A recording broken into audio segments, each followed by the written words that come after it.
Good morning. At a time when tensions between India and China, they have shot up on the line of actual control, primarily because of regular reports coming in that the PLA is doing a massive buildup of forces and equipment on their side. Minister, who is also a former army chief, General VK Singh, he made an astounding statement to the media in Madurai. He said, we have done more transgressions than the PLA on the line of actual control. This was a shocker. Nobody in this country had made a statement like this, and yet there was no reaction from the government. No minister spoke. No BJP bigwig commented. Even the small functionaries of the BJP, they are quiet, and of course the media has been quiet. A logical conclusion is that the minister, what he said, to say that he had the clearance from the highest quarters in the land. Now, what will this lead to? I'll come to a little later.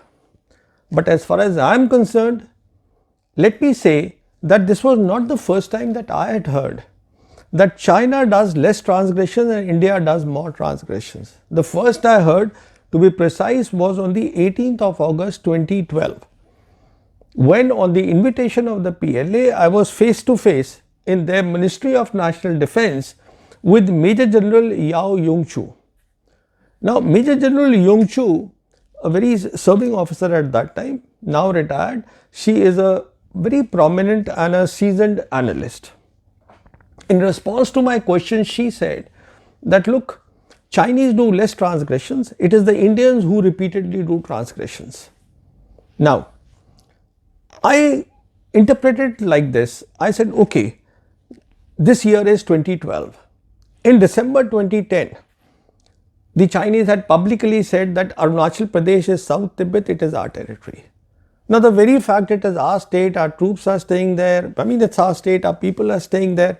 So, what Major General Yongchu is trying to put across to me is that by sitting there, you are transgressing it repeatedly and every day.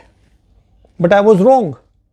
The penny dropped, or the reality came to light on the 29th September last year, 2020, when I read a report in the Hindustan Times written by the BJP correspondent, by the Beijing correspondent.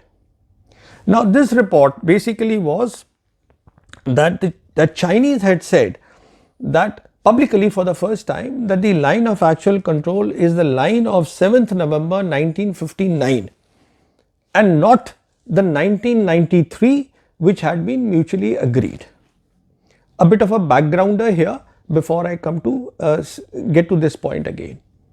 Now, what had happened was that in 1993, Prime Minister Narasimha Rao was to visit China, and after the spectacular visit of his predecessor, Prime Minister Rajiv Gandhi's visit to China, it was absolutely essential for the diplomats, for the people of the MEA to show that, look, even Rao's visit has been a grand success. So, it is our diplomats, MEA guys, who interacted with the diplomats, with the Chinese, and they were very keen to sign this agreement, and this agreement is called Agreement on the Maintenance of Peace and Tranquility along the line of actual control in the India-China border areas. So, this was the first time the term LAC, line of actual control, was used in a bilateral agreement, which basically meant that the whole border now, which we say is 3,488 kilometers, is now a military line. It's a line of actual control. This is what was put. Now, diplomat Shiv Shankar Menon, who was really the force or the person who was pushing this agreement, as he claims in his book Choices, he gives an explanation in the book, and he says that, look, the Chinese came back, the diplomats, and told the Indian side that the PLA is not coming on board. Basically, why it's not coming on board?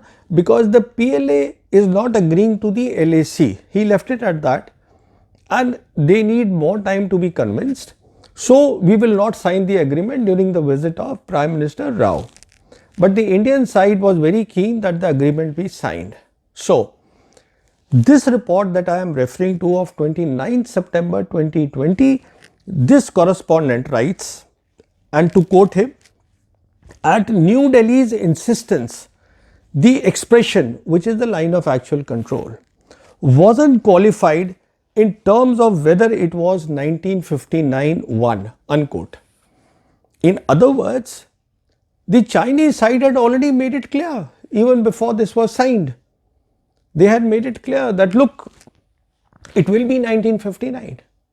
But Shiv Shankar Menon writes in his book that they gave a promise that after the agreement was signed, the two sides could decide and get the PLA also to talking, and they could discuss this further. And of course, it was never discussed because it was not meant to be discussed at all. Now, this happened at that time, which basically meant that the MEA did something and the nation never got to know of it. And it was not even communicated to the Indian Army, because Indian Army was still holding the positions of 1993 where they were sitting at the time when this bilateral agreement was signed. It was okay until Modi government came to power. Even before Modi government came into office, everybody knows that relations were souring because of certain statements made against China by the then the prime ministerial candidate Mr. Modi. And we also know that when General Xi Jinping, he visited India the first time in 2014, tumor happened. And then when Prime Minister Modi visited China in 2015, their official television, it showed a map minus Kashmir and minus Arunachal Pradesh. I mean, the reading was on the wall. So the least that the Ministry of External Affairs should have done is, when the Modi government came to power and all these things happened, they should have communicated to the Indian Army that look, this is the position, so you have to hold the 1993 line where you are sitting firmly. It was not told. It was not told at all. Why I say this is because let me first take you back to Doklam. Doklam happened in 2017. The then Army Commander Praveen Bakshi, General Praveen Bakshi, is on record saying that Sikkim is an international border. Whereas the whole issue of discussion, the 13 rounds of talks which our diplomats had with the Chinese in Beijing, they were about the tri-junction, that the tri-junction has not been marked. The tri-junction of Tibet, India and Bhutan had not been marked. So where was it an international border? But the army didn't know of it. Similarly, if they had communicated this to the army even after Doklam, then perhaps Ladakh would not have happened, is my point. Ladakh would not have happened because the Indian army would have firmly held the positions, and there was no way without a fight the PLA could have transgressed and sat over 1000 square kilometers of our territory as it is doing now. Now I move on to General VK Singh's statement.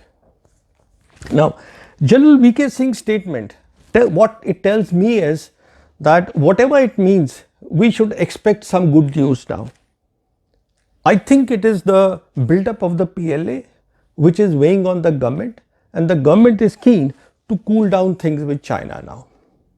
This is my assessment of the situation. So what we will see is, and mind you, this is the third attempt.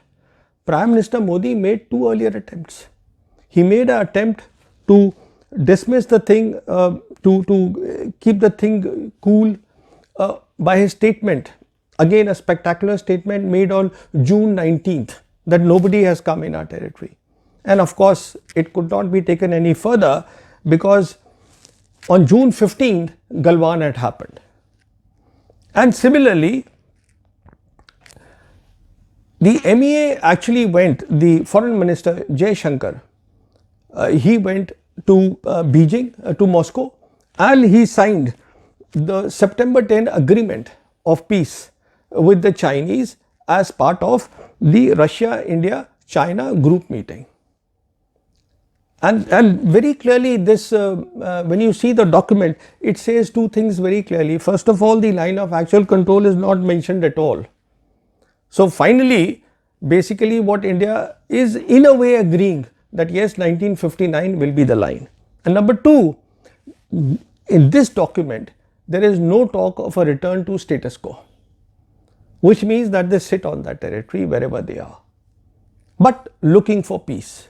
So, what I think is, in my assessment, that all this talk of Foreign Minister Jai Shankar, that the bilateral relations between India and China and peace and tranquility on the LAC are linked, I think it is not sacrosanct any longer. And I think should hear in the coming days, because the key thing which is stopping this agreement of September 10 to be implemented is the Indian Army going and occupying the Kailash range on the night of August 29, which is why the whole thing got stalled. So I think we should see some sort of a thing happening and the Indian Army coming back from Kailash range. This is the short term. What about the long term? Now, long term I see a problem. Why I see a problem in long term is because our seasoned analysts and diplomats perhaps seem to be getting it wrong. Wrong, I'll just come to that. Wrong because our diplomats see foreign policy as separate from military power, which is not the case with the Chinese. In fact, PLA is in the vanguard. Since Xi Jinping has taken office, it is in the vanguard of their foreign policy. So much so, the first day when he became the General Secretary, he also assumed the role of the chairman of the CMC, Central Military Commission, in charge of the PLA. And the BRI, wherever the BRI will go, it will only go as further as the PLA is in a position to protect the Chinese people, the Chinese interest and the Chinese infrastructure. So much are they enmeshed in one another. So much is the importance of the PLA. Now, coming back to, I read a report today where I say that we seem to have got the assessment wrong. I read a report article by diplomat Shyam Saran. Now, Shyam Saran makes 2 points. He says that the Chinese seem to be in a spot. He never explains why. What he says is that we were able to firmly take action and go and sit down. I don't know what that means. Then he says all this is what is happening is because of differing perceptions. Well, as I told you, we should have communicated the right perception to the Indian Army in the first place. And he says the reason why the Chinese have done this is because of 2 things: that we were building up infrastructure, we built up the Darbuk DBO road, and other thing he says is that we have built up a lot of ALGs. ALGs are the advanced landing grounds of the Air Force. We built up ALGs in DBO, in Fukche, in Chushul. The Indian Air Force has done all these things. Now, what I want to tell the diplomat is that first of all, the ALGs are our biggest vulnerability. They are not our strong points. Why they are a vulnerability is because when the war will start, we will not have the manpower to protect the ALGs. And if the Chinese come and occupy the ALG, that will make national and global headlines. So they are not our strong points, they are our vulnerability. Now, having said that, you see, if we get the assessments incorrect, we should know, and everybody knows, that the real reason why Ladakh has happened is, it is the revocation of Article 370 in Jammu and Kashmir. It is this article which has brought China and Pakistan in a very tight embrace, something which had not happened before. Everybody may recall, within a week of this happening in August 2019, the number 2 man of the CMC, General Shi Long, he visited Pakistan for full 6 days. He met up with the entire leadership, right from the Prime Minister to the Army Chief to everybody.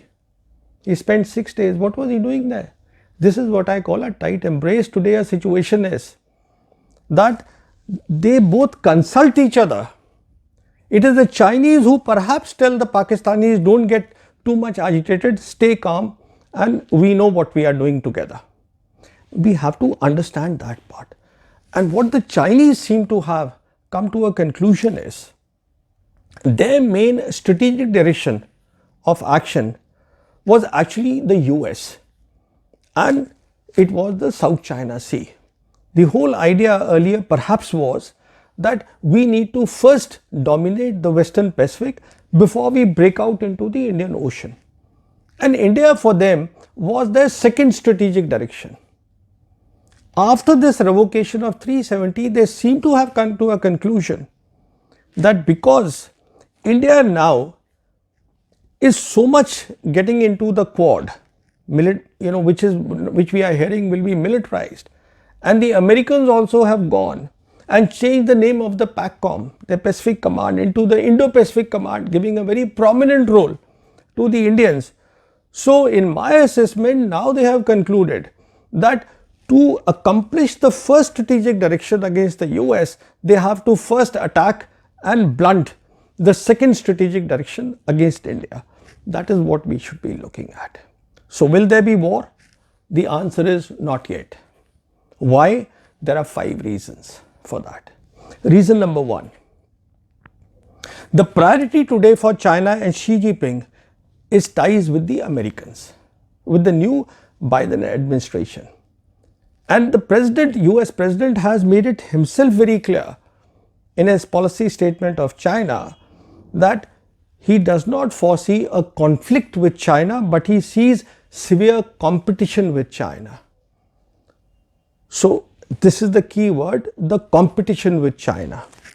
So, the second thing what Xi Jinping has to do is, if there is competition, and it will be, he has to make up his strategic shortcomings, which will take him to the age of artificial intelligence.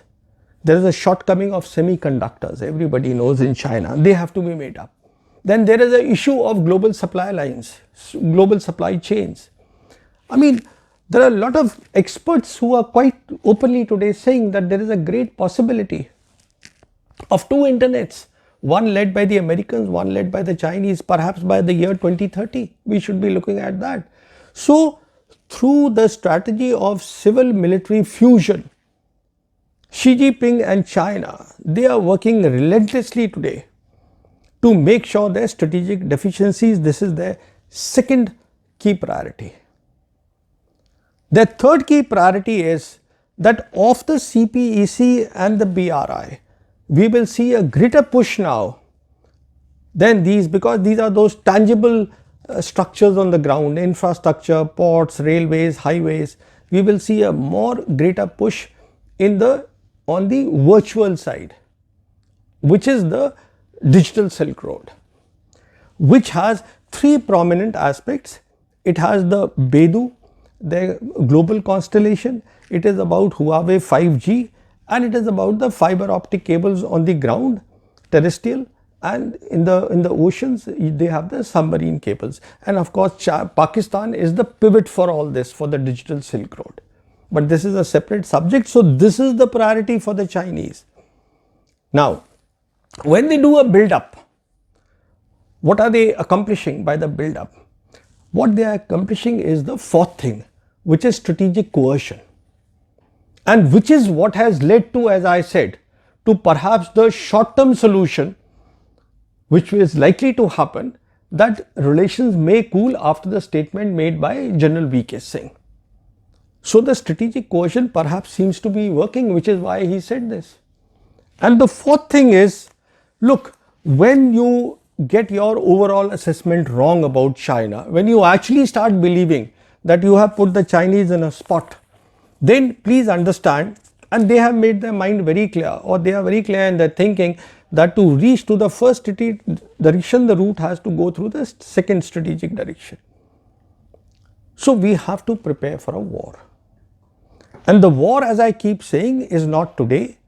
War, perhaps they will be prepared, in my assessment, by end of 2023. Now we are in 2021 beginning, and it is a different war. It is a combination of informationized and intelligence-ized war, which the PLA is capable of fighting in 6 war domains. These are, I keep repeating, land, air, sea, cyber, electronic, which is the electromagnetic spectrum, and space. It will fight in these areas with the machines in the lead. Now, there are a lot of people who tell me that, look, the reliability of the machines is still not established. Of course, it hasn't established and it will not get established by the year 2023, but it will be good enough for the PLA to fight with India. I will give you the example or draw an analogy of the US forces of 1991 Gulf War, when they fought against the Iraqis, who were at a different preparedness altogether. Now we know that during the Gulf War, the Americans, what we thought were the advantages, actually they were not so good at it. Their battle networks, they were imperfect in 1991. And all this talk of precision ammunition which was used, now we know during that war, it was minuscule, it was just about 10% of precision ammunition which was used. The remaining were dumb bombs. But what the Americans got out of that war is, because they were fighting with an adversary who was far inferior to them in the concept of operations, in the technology and force structuring. So what they could accomplish was they got the first mover advantage. So why can't a similar thing be repeated here? So we have to be prepared for the worst case scenario, and the worst is still to come. In my assessment, it will be a two-front war. Make no mistakes about it. After the visit of Xi Long, as I said, General Xi Long, after August 2019, what happened in Jammu and Kashmir and the tight embrace, be prepared for a two-front war, nothing short of that. And I keep hearing the analysts saying it will be a limited war. No, limited or unlimited will be decided by the Chinese, not by us. So they are fighting an entirely different war. Now I come to my last point. A lot of articles are being written here by generals and air marshals on the defense budget. We just had the defense budget. That look, the budget is wrong, or the budget is less, or it should be more.